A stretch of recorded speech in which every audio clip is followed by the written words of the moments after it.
We need to unfriend worldliness. How many of you have unfriended someone on Facebook? Come on, be honest. Okay, you know what I'm talking about. It's painful because they find out, right? Unless you do that scary one, the secret one. But if you really are flat out, you just...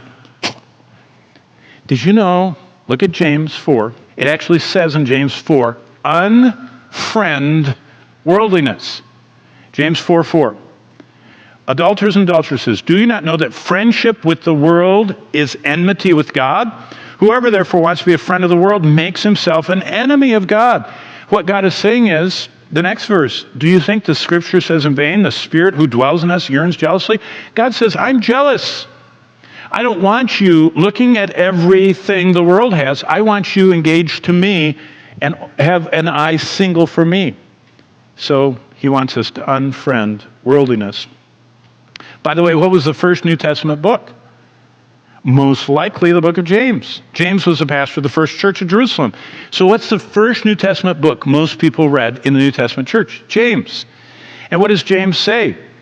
Unfriend worldliness. Avoid pleasure-dominated living. Why? Because James 4:6 says that when I'm proud and do my own thing, and the world is all about pride and lust, flesh, and the pride of life, that hinders my spiritual growth.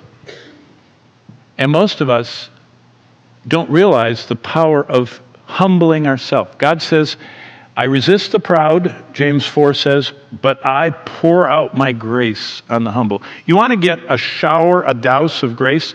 I always think about those sports things where the winning coach, and they always run up behind him with the big Gatorade cooler, and they go and dump it on him.